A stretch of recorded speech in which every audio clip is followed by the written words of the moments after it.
Welcome back to the channel, everyone. So, today I'm going over some big news that I've unravelled relating to Dan Bilzerian. Now, if you remember, a few months ago Dan Bilzerian went on Instagram Live and bragged about Ignite International having a profitable fourth quarter, despite losing nearly $70 million last year. You know, these online bloggers talking shit saying that I'm going broke, Ignite's going broke. Motherfucker, I ain't ever going broke. They're good. And have a profitable fourth quarter.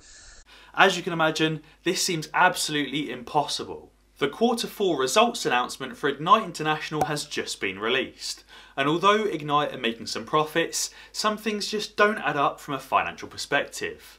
Now, being a chartered accountant, I think I've got a pretty good idea of what might be going on here, with some pretty massive opinions as well. So, with that being said, be sure to stick around to see just how crazy things get. But what exactly has happened?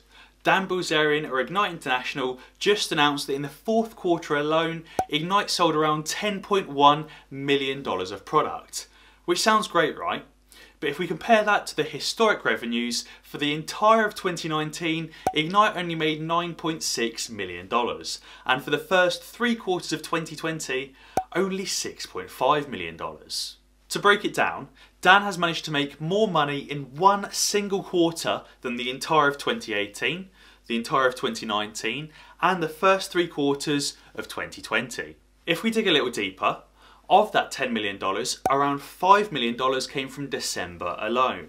So again, Dan has almost managed to make more money in one singular month than the entire first 3 quarters of 2020 combined. And if we look at it from a profit perspective, in quarter 3, Dan generated a loss from operations of around $1.2 million. And for the first 3 quarters of 2020, a loss from operations of around $16 million. But yet somehow managed to break even in the fourth quarter. He then somehow managed to make a bottom line profit of around $5 million in the fourth quarter. When compared to quarter 3, he made a $6 million loss, and for the first 3 quarters of 2020, a $22 million bottom line loss. If you're enjoying the video so far, be sure to subscribe to the channel by clicking that red button down below to benefit from in-depth analysis on new, up-and-coming stocks, regular news updates on fast-moving stocks, and expose videos like these to help save you time and grow your stock portfolio. Also, be sure to check out my Patreon, link down below, to become part of the team and discuss stocks before they start taking off, to get access to my stock portfolio, which is updated daily, weekly live streams, one-to-one advice, and much more. But for now, let's get back to the video. Supposedly, the company expanded significantly in the quarter by starting up operations in Malaysia, where Dan's brand has a strong following. I presume this is where most of the quarter 4 growth came from, because their operations in the US and the UK haven't changed significantly in quarter 4. For example, they didn't start significantly improving their marketing efforts. They didn't start running adverts on large TV channels, or putting up billboards in Oxford Circus or Times Square. And they didn't partner with Walmart or Tesco's, stacking their products on the shelves of some of the most visited stores in the whole world. And if your marketing isn't increasing, and might actually be decreasing, your sales just wouldn't 5x from $1.7 million to $10 million. And therefore I imagine that most of this new revenue is coming from the Malaysian side of the business. Now it also says here that Ignite International have partnered with Al Khalifa Group LLC to distribute tobacco-based products in the US. A quick Google of this company reveals a brand by the name of NK Vape that sells around $2 million a year in products. And therefore it's not as if it's a foreign conglomerate that sells billions and billions of the stuff each and every year. Ignite International then basically said that we've had a great quarter and will be filing the full financials by the 30th of April in line with the requirements.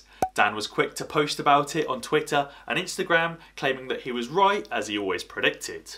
But I personally think that there's more to this story than first meets the eye. But before I tell you about that, I just want to say that nothing I'm about to say is proven fact. It's purely my assumptions based on publicly available information, such as the current and historic Ignite International financial statements and evidence of his public marketing. I'm not trying to slander the name of Dan Bilzerian or Ignite International, just merely pointing out some observations that I had when reading through his financials. I might be completely wrong with my assumptions. After all, I am just some guy that makes videos and puts them on the internet. I'm not his accountant and I'm not his auditor, so make sure to do your own research. The first unusual part about all of this is that this financial announcement is unaudited. Basically, Dan's previous financials have been audited by an external third party. This third party reviewed Dan's transactions to make sure that everything he's presenting is true and fair, to make sure Ignite International are telling the truth about their numbers. But obviously this release is unaudited, and that means that Dan could have said whatever he wanted and we just have to take it at face value. Dan could have said that he made $1 billion and we just have to believe it as if it was facts. Now the second part of this that I find unusual is just how much his revenue has increased and the reason for the increase. Obviously Dan hasn't done any more marketing over in the UK and the US, and therefore his revenue in the UK and the US is probably similar to last quarter, around $1.7 million. And that means that the additional $8.3 million came from the new company in Malaysia. I've put a little working paper together to show just how impressive this would actually be. With an average sale price of around $30, that means that he sold 280,000 new products in Malaysia. With a population that's old enough to buy his products of around 21.8 million, that means around 1 in 80 people in Malaysia purchased his product. In the US, that's more like 1 in 3,690 people. We also have to consider the average income in Malaysia. The average annual income is around 8,000 Malaysian ringgits per year, or around 658 per month, which is about 170 US dollars per month. Now that means that 1 in 80 people over the entire country are spending about 20% of their monthly salary on one of Dan's vape to last them the whole quarter. Now don't get me wrong, that is actually possible. But I for one wouldn't be spending 20% of my monthly salary on one singular vape. And I also don't think I could convince around 1.3% of my entire country to do the same thing. But maybe Dan just really does have a really super strong following in Malaysia. But what I also found super interesting is how he's managed to go from a break-even profit from operations to a $5 million profit after paying the interest on his leases, the interest on his loans, and the interest on his convertible loans as well. It's also after any write-downs on investment, any write-downs on assets, any write-downs on inventories, and after the payment of taxes. And therefore Dan must have made an absolutely massive paper gain somewhere that exceeds all of these amounts and takes him from an absolutely zero, break-even, $0 profit up to a $5 million profit. And therefore it must be a paper gain, not actual cash that he's received. So the likelihood is that that $5 million gain is nothing but paper profits, because the section after profit from operations is for non-cash profits, even if he did actually generate $10 million in sales. Now I did actually also wonder if it was really possible for him to break even from operations, and the figures just about work. Ignite International runs at about a 30% gross margin, and therefore $10 million in sales turns into about $3 million of gross profit. When you take off the G&A expenses of around $3 million, that is $0 break-even profit, assuming that he spent absolutely $0 on marketing. Which is a bit unusual to spend $0 on marketing and your sales 5x from $1.7 million to $10 million. It's also assuming that there's very little amortization, very little depreciation, and very little listing expenses. So the figures just about work.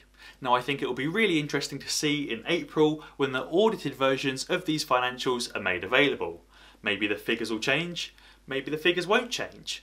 Or maybe he sold $8 million of product to himself, or to his dad, or maybe to another close relation, and kind of cheated the system in a way. Be sure to check out my Patreon, linked in the description down below, to support the channel and to get access to my stock portfolio, which is updated daily, weekly live streams and one-to-one advice. Also, be sure to download free trades using my link down below in the description to get a free share worth up to £200 when you invest a minimum of only one singular pound.